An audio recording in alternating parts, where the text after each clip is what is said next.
आपका एक बार फिर स्वागत है और आज मैं मौजूद हूँ राजीव चौक मेट्रो स्टेशन पर और यहीं से आज बात करेंगे भैया जी कहेंगे। सवाल वही है पुराना जिसकी बातचीत हम रोज आज से करते हैं। जहां मैंने कल छोड़ा था आज मैं शुरुआत वहीं से करूंगा। चीन की दादागिरी और बढ़ती हुई चीन की दादागिरी पर क्या है रुख लोगों का ये जानेंगे। लेकिन सवाल ये है कि क्या चीन वास्तव में 62 वाली स्थिति लाना चाहता है?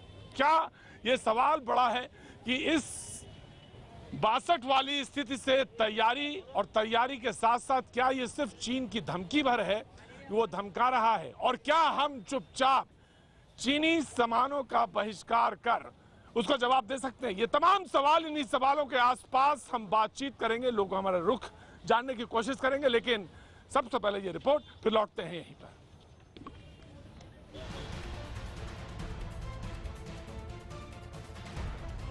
पिछले 2 महीने में करीब 13 बार चीनी युद्धपोत भारतीय समुद्री सीमा में चोरी छिपे घुसते कैमरे में कैद हो चुके हैं। हाल के दिनों में हिंद महासागर में चीन की हलचल लगातार बढ़ती जा रही है। भारतीय समुद्री सैटेलाइट रुक्मिणी ने भी चीन की चोरी को बेनकाब कर दिया। सैटेलाइट से ली गई तस्वीर में चीन का जासूसी युद्धपोत भारतीय समुद्री इलाके की टोह लेता नजर आ रहा है। चीन की ये बेचैनी एक संयुक्त युद्धाभ्यास को लेकर है। भारत, अमेरिका और जापान हिंद महासागर में एक संयुक्त युद्धाभ्यास करने वाले हैं। ये युद्धाभ्यास 10 जुलाई से शुरू होगा। तीनों देश इसमें अपनी युद्धपोत की क्षमता दिखाएंगे। इस संयुक्त सैन्य अभ्यास में 15 युद्धपोत, 2 सबमरीन के अलावा लड़ाकू जहाज, हेलीकॉप्टर और सर्विलेंस एयरक्राफ्ट भी हिस्सा लेंगे। बातचीत से बात हल होती है, हम मानते हैं, पर ये जो वॉर का स्टैंड जो चाइना ले रहा है कि हम 62 की याद दिला देंगे इत्यादि इत्यादि बात है, ये इस समय चाइना के लिए ठीक नहीं है। चीन को सामरिक के साथ साथ आर्थिक मोर्चे पर भी भारत से उलझने की बड़ी कीमत चुकानी पड़ सकती है। सिक्किम विवाद के बाद से भारत में लगातार चीनी सामान के बहिष्कार की मांग हो रही है। दिल्ली में चीनी दूतावास के सामने भी प्रदर्शन हुए। चीनी मीडिया ने भी भारत में व्यापार को लेकर सावधान रहने को कहा है। चीन के अखबार ग्लोबल टाइम्स के मुताबिक भारत में चीन विरोधी माहौल को देखते हुए चीनी कंपनियों को वहां सावधानी बरतनी होगी। हालांकि भारत एक उभरता हुआ बाजार है, लेकिन फिलहाल हालात सही नहीं हैं। भारत को वादे के मुताबिक चीन के साथ आर्थिक संबंध बनाए रखना चाहिए।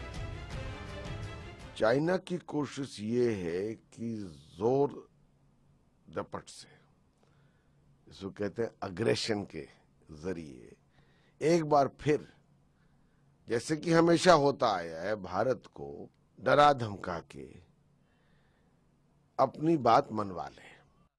2 दिन बाद ही G20 सम्मेलन में पीएम मोदी और चीन के राष्ट्रपति शी जिनपिंग की मुलाकात होने वाली है। उससे ठीक पहले भारत को उकसाने की रणनीति चीन को महंगी पड़ सकती है।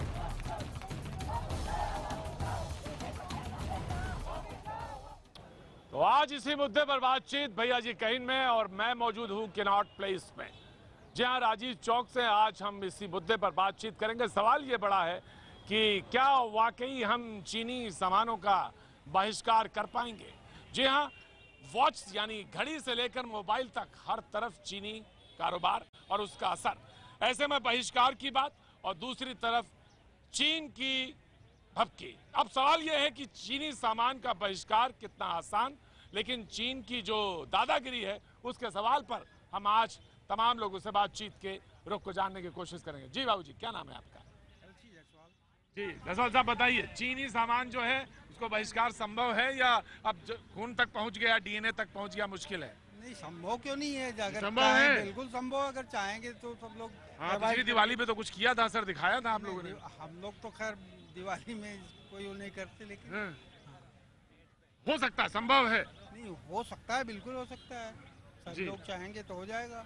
चीनी सामानों का बहिष्कार संभव है या नहीं है भाई? कौन सा मोबाइल लिए हो? सैमसंग। अरे बाप रे बाप, तो फिर संभव है? संभव है। सवाल सुनाई पड़ रहा है मेरा? दोनों कानों में तो यार लगा है, सुनाई पड़ रहा है सवाल। हाँ जी जी सर, बिल्कुल संभव है। जिस हिसाब से हम चीनी सामानों को खरीदते हैं और चाइना के इकोनॉमी को हम सपोर्ट करते हैं, यहाँ से अगर हम बहिष्कार करेंगे उनका तो उनको समझ में आ सकता है ये ज्यादा जिन बंदूक की गोली से ज्यादा असरदार ये है। बिल्कुल, अगर हम उनके सामानों को खरीदते हैं तो उनको इकोनॉमी मजबूत होती है। हाँ, बस चीनी की तरह घुल जाएगा, चीनी की तरह खुल जाएगा, क्या बात पता है। ही नहीं चलेगा। क्या नाम है तुम्हारा? पुष्पेंद्र तिवारी। हाय तिवारी जी बड़े मीठे आदमी हैं, चीनी की तरह घुल जाएगा चीन, है ना? सनाब है बिल्कुल बॉयकॉट कर देना चाहिए और I am sure we can do that. I am sure we can do that. सवाल यही है, बड़ा सवाल है। हमारे साथ हमारे मेहमान भी दिखाई पड़ रहे हैं जो आ चुके हैं, उनकी तरफ रुख करेंगे। जनता अपनी अपनी पोजीशन, जी पाजी पोजीशन लेने लगी। पंडित जी आ गए ना?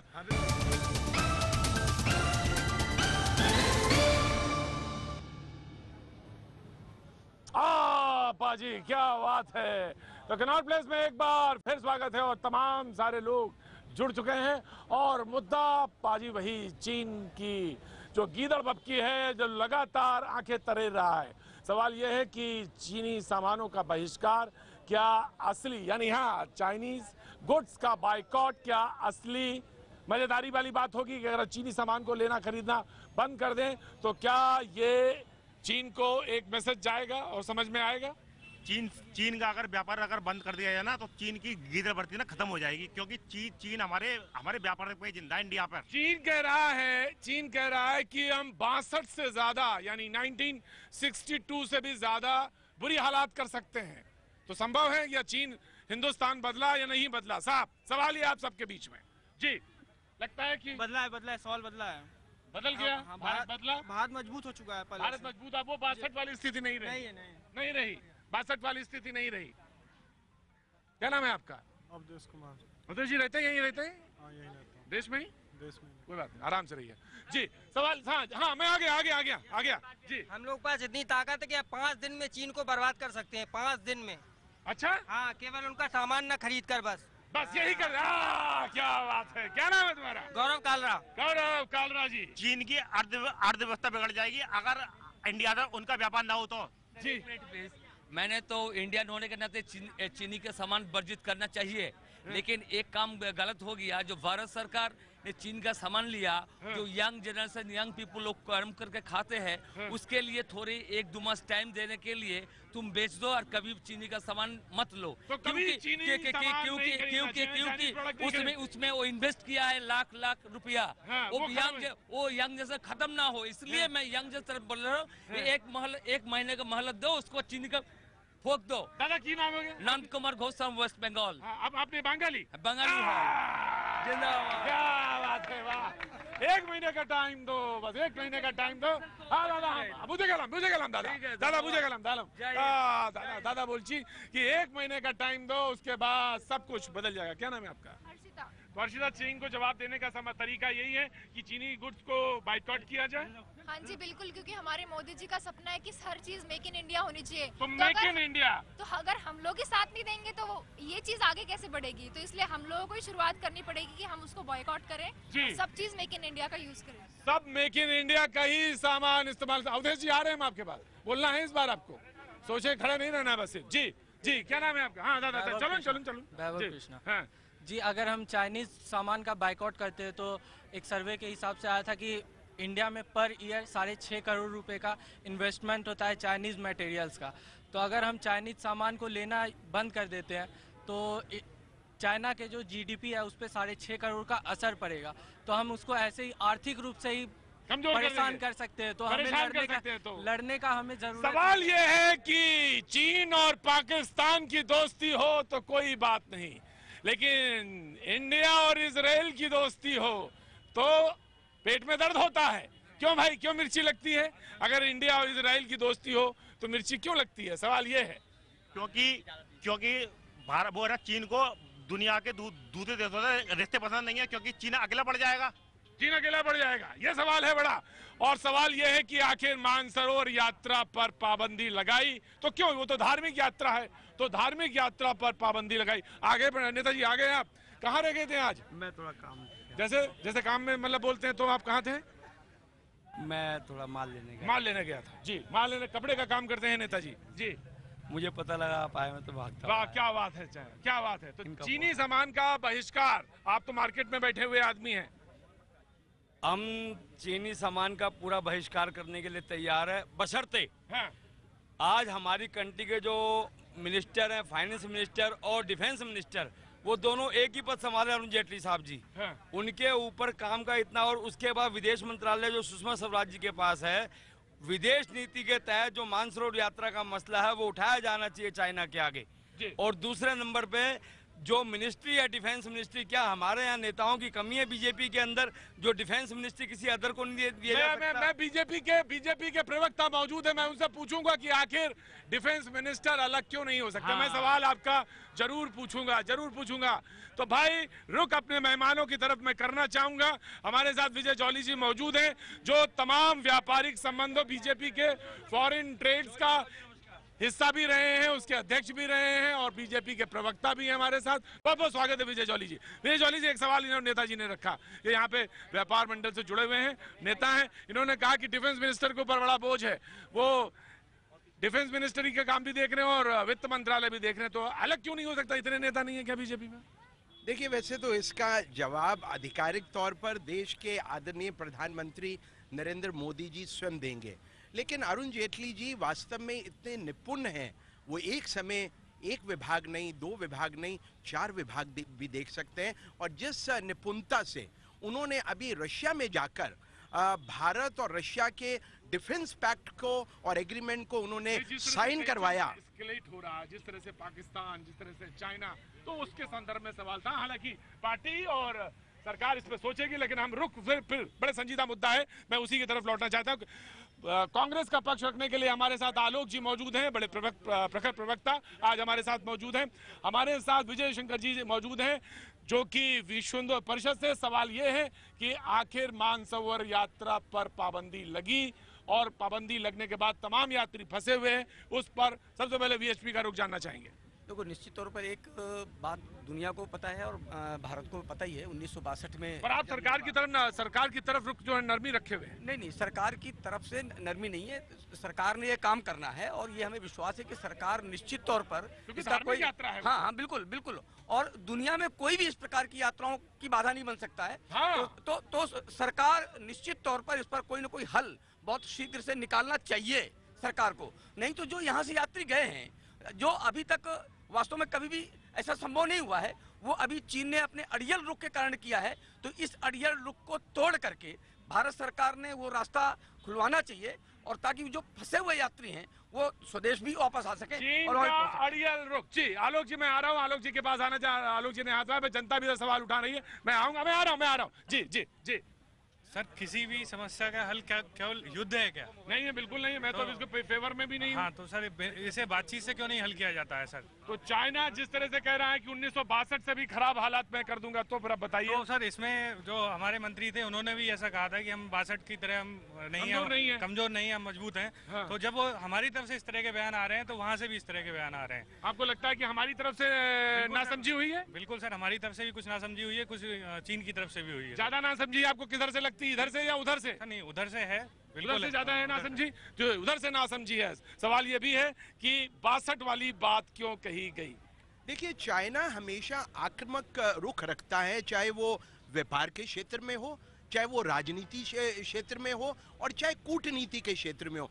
आपको ये जानकर बहुत हैरानी होगी, चाइना के अपने 12 पड़ोसी मुल्कों के साथ बाउंड्री डिस्प्यूट्स हैं, और आज के समय क्योंकि भारत ने 1 रोड और 1 बेल्ट कंसेप्ट के अंदर, जिसमें वो 64 दुनिया के देशों को जोड़ने जा रहे हैं, और जिसके अंतर्गत वो पाकिस्तान अधिकृत कश्मीर के अंदर भी रोड भारत के विरोध के बावजूद बना रहा है, ये उसका प्रतिकार लेने की कोशिश है। और जिस प्रकार से कैलाश मानसरोवर के यात्रियों को बीच में रोका गया, हम इसको कंडेम करते हैं, और चाइना के इन एक्सपेंशनिस्ट डिजाइन्स को हम वॉर के माध्यम से नहीं, हम एंटी चाइना नहीं है, हम प्रो भारत हैं। भारत के इंटरेस्ट सर्वोप्रिय हैं, और वो इंटरेस्ट अगर कोई भी मुल्क अगर हमें धमकी देगा और ये कहेगा 1962 इंडिया शुड रिमेंबर, तो मेरे देश के रक्षा मंत्री अरुण जेटली जी ने भी सही कहा कि भारत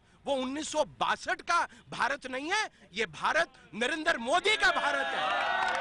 सवाल ये है कि जवाब दिया गया कि ये 1962 वाला भारत नहीं है। आलोक शर्मा जी, हम जानना चाहते हैं कि एक नौजवान ने ये बात कही कि एस्केलेट युद्ध किसी चीज का समाधान नहीं है, लेकिन उन्होंने कहा कि अगर आप धमकी देंगे तो जवाब तो वही होगा। नहीं, मुझे नहीं लगता कहीं युद्ध के कोई हालात हैं, लेकिन एक देश के अंदर जिस तरह का कपटी राष्ट्रवाद जगाया जाता है उससे कभी कभी कपटी राष्ट्रवाद कहीं ना कहीं ऐसा लगता है कि युद्ध के हालात हो रहे हैं। चाइना हमेशा से इस तरह की उसकी नीतियां रही हैं। शुक्र है आज कांग्रेस की सरकार नहीं तो वीएचपी वाले जो हमारे साथी खड़े हैं ये गाय बैल लेके कैनॉट प्लेस में घूम रहे होते, देखिए माँ बेटी की सरकार ने क्या करा दिया है। आज इनके मुंह पर ताला लगा हुआ है। मोदी साहब ने जिस समय पर कैलाश मानसरोवर यात्रा हुई, 3 दिन तक मीडिया खा लिया पूरा का पूरा। तमाम लाल नीली पीली जैकेट पहन के बस हिंदुत्व का झंडा मोदी साहब ने उठा लिया है। आज उनका ट्विटर का खेल खामोश है। उनके लबों से एक शब्द नहीं निकला है। मैं नौजवान एक सवाल पूछा, मैं आ रहा हूँ जी। 56 इंच के सीना की बोलते थे, लेकिन ना मानसरोवर की यात्रा रोक दी चीन ने, तो वो 56 इंच का सीना कहाँ गया उनका? 56 इंच का सीना। जी सवाल आलोक जी बिल्कुल मैं जवाब लूंगा भाई। बहुत संवेदनशील मुद्दा है। कांग्रेस पार्टी कभी इस तरह की नीति नहीं अपनाती है। बार लगभग 1 साल के अंदर 300 बार चाइना के जो सैनिक हैं वो भारत की सीमा में घुसे, लेकिन अगर बीजेपी की सरकार से कोई सवाल पूछ लो तो 1 ही मिनट में कह देते हैं आप तो देशद्रोही हैं, आप क्यों सवाल पूछ रहे हैं, आप सेना पर राजनीति कर रहे हैं, और तमाम तरह के मुद्दे खड़े हो जाते हैं। आप याद कीजिए जिस समय साबरमती के किनारे बहुत अच्छा टेंट हाउस का काम हुआ था, मोदी साहब ने झूला झुलाया था राष्ट्रपति को, तब भी हमने कहा था कि चीन कभी हिंदुस्तान का नहीं हो सकता। लेकिन बीजेपी के तमाम बड़बोले प्रवक्ताओं ने क्या कहा था कि चीन से बस मोदी साहब ने झप्पी दे दी है, अब तो पता नहीं क्या हो जाएगा। मैं समझता हूं कूटनीति भाषणों से नहीं चलती है, विदेश नीति भाषणों से नहीं चलती है। विदेश नीति का एक प्रवाह होता है, आप उसको बार बार तोड़ें, दूसरे देशों में जाकर विपक्ष की बुराई करें, उससे विदेश नीति नहीं चलती है। मोदी साहब जागिए, केवल घूमने से विदेश नीति नहीं चलेगी। 64-65 विदेश यात्राओं से देश को क्या मिला, आज देश जानना चाहता है। जी सवाल ये है आलोक जी, कांग्रेस के बाद एक सवाल उन्होंने वीएचपी पे रखा और एक रखा बीजेपी की तरफ। मैं आ रहा हूँ, मैं वीएचपी वाला सवाल भी जानूंगा कि अगर आपकी सरकार है इसलिए आप चुप हैं। सवाल मैं बीजेपी की तरफ रखना चाहूंगा कि झप्पी आपने डाली और उस समय प्रवक्ताओं ने कहा कि अब तो अच्छे दिन वाली बात आपने कह दी कि चीन से भी अच्छे संबंध हो गए, लेकिन जिस तरह के हालात हैं 62 तो वैसे ही नजदीक नजर आ रहा है। उस समय भी लगा कि चीन से हमारे अच्छे संबंध हैं, लेकिन हालात मालूम थे। देखिए, मेरे कांग्रेस के मित्रों को टीस होनी स्वाभाविक है। इनका प्रधानमंत्री तो बोलता ही नहीं था, इनका प्रधानमंत्री तो भारत की बात को दुनिया भर में रखता ही नहीं था। मैं तो दुनिया की 86 मुल्कों का दौरा किया है। मैंने भारतीय जनता पार्टी के विदेश विभाग के नाते जगह जगह जाकर लोगों से बात की है। आज भारतीयों का माथा पूरी दुनिया में अगर किसी ने ऊंचा उठाया है तो वो नरेंद्र मोदी और उसकी सरकार ने उठाया। ये तालियां बता रही हैं।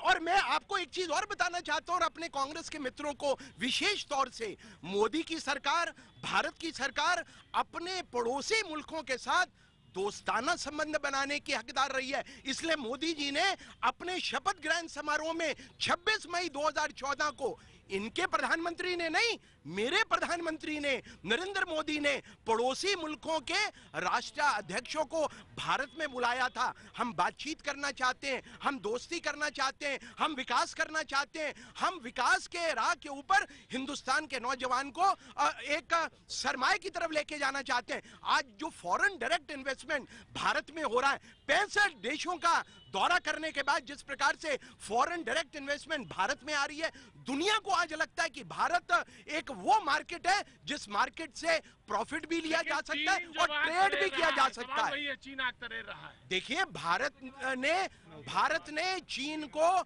डायलॉग के जरिए, भारत ने चीन को ट्रेड के जरिए, और मेरे इन कांग्रेस के मित्रों के राज्य के कारण आपको पता है आज क्या हालत है। आज भारत का निर्यात चीन को 11 बिलियन US डॉलर का है, और पिछले 60 वर्षों की इनकी गलत नीतियों के कारण चीन का निर्यात भारत को 53.76 बिलियन US डॉलर है। 500 का रेशियो। लेकिन सवाल यह है कि चीन जिस तरह से दिक्कत यह है कि मोदी साहब जब मेड इन चाइना की साइकिल बांटेंगे, मेड इन चाइना के मोबाइल फोन बांटेंगे तो व्यापार तो बढ़ेगा। रिलायंस की कंपनी का जिसने मोदी साहब ने एडवर्टाइजमेंट किया, वो मेड इन चाइना थे, मेक इन इंडिया नहीं थे। बोलने से देश नहीं चलता है, ये बहुत अहम मुद्दा मैं कह रहा हूँ। मैं आज जानना चाहता हूँ 10 साल में कितनी बार चाइना ने धमकी दी। आप कहते हैं हमारे प्रधानमंत्री बोलते नहीं थे। सबसे पहले तो मैं कहना चाहूंगा वो आपके या हमारे नहीं थे, सबके थे। मनमोहन सिंह साहब भी पूरे देश के प्रधानमंत्री थे, मोदी साहब भी पूरे देश के प्रधानमंत्री हैं। हमारे और तुम्हारे प्रधानमंत्री कुछ नहीं होता है। बीजेपी उस जो आवरण बना दिया है कि मोदी साहब केवल बीजेपी के प्रवक्ता बनके जिस तरह से चल रहे हैं वो गलत है। वो देश के प्रधानमंत्री हैं। देश आज जानना चाहता है। आप बहुत मजबूत हो गए, उसके बावजूद शहादत पाकिस्तान के बॉर्डर पर जिनको आप कहते थे लाल आंखें करके, आंखें ऊपर करके, नीचे करके, हम तो भूल भी गए क्या क्या फार्मूले बताए थे। 250 गुना शहादत बढ़ गई, 250 जवान हमारे शहीद हो गए। कौन जिम्मेदार है? क्या 56 इंच का सीना जिम्मेदार नहीं है? आप कहते साहब हमारे प्रधानमंत्री ने बुलाया था। अरे वो तो मीडिया ने शॉल भी दिखाई, साड़ी भी दिखाई, वो आम वाली डिप्लोमेसी भी दिखाई। चक्रवर्ती राजा के सम्राट के राज्याभिषेक में तमाम लोग आए। उसके बाद क्या हुआ? सर कटे हमारे। आपने पहले जब सर कटे तो आपके प्रवक्ताओं ने मीडिया के सामने चूड़ियां भेंट की। क्या वो प्रधानमंत्री का अपमान नहीं था? लेकिन आज क्या है? आज चुपचाप बैठे हैं सब लोग। मानसरोवर यात्रा रुक गई। मोदी साहब ने तो अपना काम कर दिया, प्रचार कर दिया, रुक गई। और ये सवाल उन्होंने बीएचपी की तरफ रखा था। बिल्कुल बिल्कुल बिल्कुल। देखो एक बात ध्यान करने की, अभी एक धमकी देने वाली बात आलोक जी ने बहुत महत्वपूर्ण कही है। लेकिन 1962 में चीन ने धमकी नहीं दी थी। एक मिनट, नहीं बताइए, कैलाश मानसरोवर यात्रा में जो वहाँ पर हमारे हिंदू नागरिक फंसे हुए हैं उनका क्या होगा? आप उसका उत्तर दीजिए, राजनीति छोड़िए।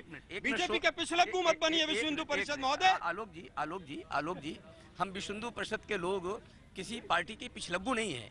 लेकिन जो भी शासन रहता है उस शासन के साथ खड़े रहते हैं। हम उस शासन के साथ खड़े होकर के अपने शासन की ताकत बढ़ाते हैं। हम पाकिस्तान में जाकर के अपने देश की सरकार को उखाड़ने की बात नहीं कर सकते। ये मणिशंकर अय्यर जैसे लोग पाकिस्तान में जाकर के भारत की सरकार को उखाड़ने की बात करते हैं। उस पार्टी के प्रवक्ता आज इस प्रकार की बात कर रहे हैं। मैं कहता हूँ इस समय, एक मिनट आलोक जी, इस समय आज आवश्यकता इस बात की है, आज इस समय बात इस बात की है, आज इस प्रकार की आवश्यकता है। एक मिनट, आज आवश्यकता इस बात की है कि भारत सरकार के साथ खड़े होकर के चीन ने जो जुर्रत की है उसका मुकाबला करना चाहिए। आज किसी भी अपनी सरकार को उखाड़ने की बात नहीं करनी चाहिए। हाँ, पाकिस्तान में जाकर उखाड़ने की बात कर। हम कहते हैं किसी भी सरकार को, अपनी देश की सरकार, जब अंतरराष्ट्रीय मामले होते हैं, तो अपने सरकार के साथ खड़े होकर को ताकत देनी चाहिए। लेकिन जनता क्या सोच रही है? जनता से पूछिए। जनता जो है, ब्रेक न्यूज से पहले जनता से पूछ लीजिए। देखिए हमारी जो सोच है कि जो है, आप जानना क्या चाहते हैं पहले ये बताइए। अरे हम ये जानना चाहते हैं कि आप 5 मिनट बैठ सकते हैं, ब्रेक ले लें, ब्रेक के बाद हम आना चाहते हैं। छोड़ दे ब्रेक का, ब्रेक के बाद हम वापस आते हैं।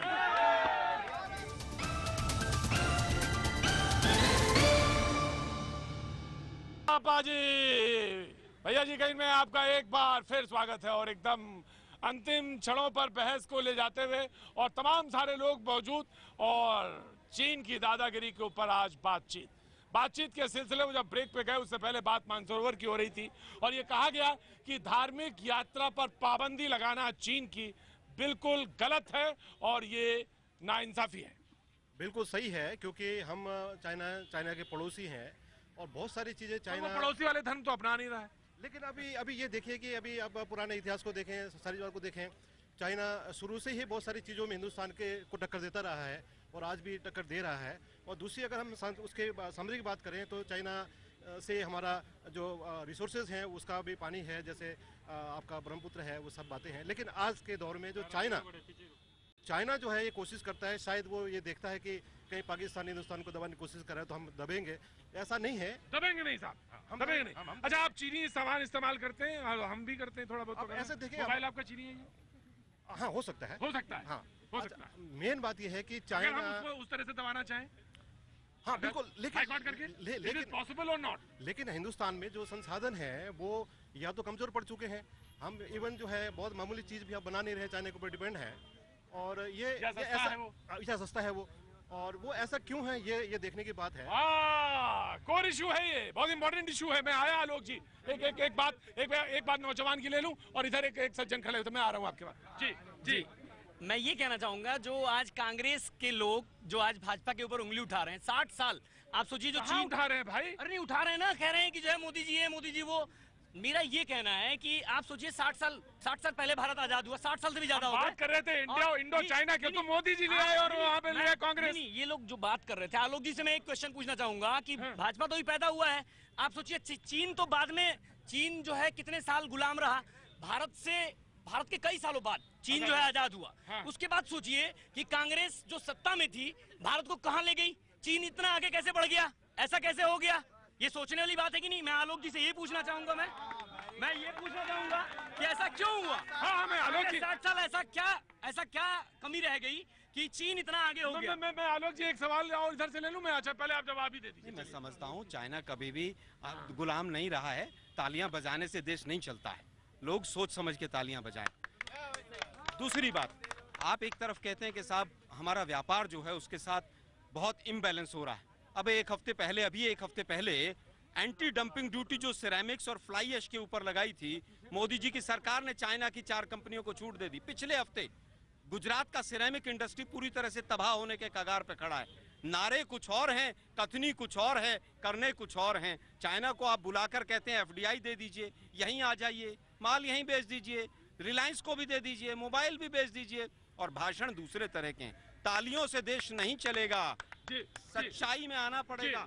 एडहॉक डिफेंस मिनिस्टर से नहीं चलेगा, परमानेंट डिफेंस मिनिस्टर चाहिए। 2-2 साल से जवाब 60 वर्षों तक भारत के अंदर एक छत्र राज मेरे कांग्रेस के भाइयों ने किया है। भारत के अंदर इंडस्ट्रियल ग्रोथ को बढ़ाने की जगह इंडस्ट्रियल ग्रोथ के डिक्लाइन के अंदर इनका हाथ है। आज क्यों चाइना के मैन्युफैक्चर्ड गुड भारत की रिटेल मार्केट में है, मैं इनसे पूछना चाहता हूं। भारत की इंडस्ट्री का बेड़ा गर्क कर दिया इन लोगों ने। भारत के अपने पड़ोसी मुल्कों के साथ संबंधों को इन्होंने खराब कर दिया, और मोदी जी ने पड़ोसी मुल्कों के साथ दोस्ती का हाथ बढ़ाया। अब वो समय की धार है, वो धार देखिए कैसे बढ़ती है। आज जिस प्रकार से भारत अपने पड़ोसी देशों के साथ कन्फ्रंटेशन नहीं करना चाहता, मेरे कांग्रेस के मित्र तो चाहते हैं जिंगुइज्म हो। जिंगुइज्म से foreign policy, defence policy, infrastructure policy, employment policy और देश की पॉलिसी नहीं चल सकती। और ये तो अब ऑपोजिशन में भी नहीं रहे, इसलिए इनकी बात पे हम ज्यादा ध्यान नहीं देते हैं। मोदी जी तो आज एक छत्र, एक सोच लेकर आगे बढ़ रहे हैं। देश के अंदर एम्प्लॉयमेंट अपॉर्चुनिटीज बढ़ाई जाए, देश के अंदर बेरोजगार लोगों को रोजगार दिलाया जाए, देश के अंदर 100 स्मार्ट सिटीज बनाने की बात कांग्रेस पार्टी ने नहीं की, मेरे मोदी जी की सरकार ने की। सवाल ये है, जनता दोनों तरफ से ताली बजाती है। क्या नाम है हो गया? राजकुमार दुबे। हाँ राजकुमार जी बताइए, कहाँ के रहने वाले हैं? यूपी से रहने वाला हूँ जी। यूपी में कहाँ के? बस्ती डिस्ट्रिक्ट। बस्ती डिस्ट्रिक्ट। आप सवाल पूछिए। मैं कांग्रेस से ये पूछना चाहता हूँ, 15 साल राज किया कांग्रेस ने, 15 साल शासन में रही यहाँ, और इसके बाद में इन्होंने क्या किया? कांग्रेस ने चीन से माल लिया या नहीं लिया? 5 साल तो बीजेपी को राज करने दीजिए, इसके बाद काम करने दीजिए, इसके बाद देखिए कि क्या करती है बीजेपी। जी, क्या करती है देखिए, थोड़ा सा इंतजार करिए। सवाल यह है कि मैं मानसरोवर यात्रा के ऊपर आना चाहता हूं। सवाल यह है कि आपके ऊपर कांग्रेस ने एक बात कही कि आपका रुख सॉफ्ट है। आप बोल नहीं रहे, यात्री फंसे हुए हैं। विश्व हिंदू परिषद जो है ये सॉफ्ट और हार्ड का विषय नहीं है। हमने पहले भी एक बात कही थी, जो प्रधानमंत्री सीरिया में फंसे हुए लोगों को निकाल कर ले आते हैं, उन प्रधानमंत्री से मैं ये आग्रह भी करता हूँ, मांग भी करता हूँ कि जो मानसरोवर यात्रा में हमारे यात्री फंसे हैं उनको रास्ता दिलाने के लिए वो सीधे हस्तक्षेप करके इस काम में आगे बढ़ें। ये हमारी मांग है, ये विश्व हिंदू परिषद की मांग है। जी, जी। लगता है विश्व हिंदू परिषद को पता ही नहीं यात्री कहाँ फंसे। अरे यात्री तो हमारे देश में ही, चाइना में थोड़ी फंसे हैं। हाँ? ये विश्व हिंदू परिषद बीजेपी की पिच्छु लग्गू होते होते भूल गए कहाँ यात्री फंसे, इनको यही नहीं पता। आज स्वदेशी जागरण मंच सो रहा है कुंभकर्ण की नींद, चाइना का माल बिक रहा है, कोई आवाज नहीं उठती है। BMS सो रहा है, बेरोजगारी बढ़ रही है, विश्व हिंदू परिषद यहाँ कैनॉट प्लेस में खड़े होकर भाषण दे रहा है, मोदी जी ऐसा होना चाहिए। जी सर, देखिए देश की पार्लियामेंट चल रही थी और इनके नेता राहुल गांधी पता नहीं विदेश छुट्टी के ऊपर गए हुए थे, और ये मोदी जी की बात करते हैं, ये विश्व हिंदू परिषद की बात करते हैं। ये एंटी हिंदू है, एंटी मिनोरिटी है। हम बौखला नहीं रहे, ये कांग्रेस के मित्र बौखला रहे हैं। ये तो ऑपोजिशन में भी नहीं रहे। They are not 10% of the total, they are not 10% of the total strength. इसलिए कांग्रेस के मित्रों का बौखलाना जरूरी है। कुछ बात हो ये कहते हैं लड़ाई करो, कुछ बात हो ये कहते हैं बातचीत मत करो, लड़ाई करो। कोई आपकी तरफ आंखें दिखाए, उसकी आंखें निकाल लो। और ये जब 60 साल देश के अंदर कांग्रेस पार्टी कांग्रेस पार्टी राज करती रही, इनके प्रधानमंत्री के तो मुंह से आवाज ही नहीं निकली। मैं परमजीत जम्मू एंड कश्मीर से रहने वाला हूँ जी। ये कांग्रेस 60 साल रूल करने के बाद इसने कुछ नहीं किया। मोदी के आते हुए ही पाकिस्तान में एक अटैक होता है और वहाँ का जो अजीत डोभाल की पॉलिसी है ऑफेंसिव की, पाकिस्तान में बहस को बहस की तरह रखिए। भाई नारे में तब्दील। आलोक जी कहाँ गए? आलोक जी नहीं भागे नहीं। Alok ji thank you so much for coming, thank you so much for coming. Vijay ji thank you so much for coming.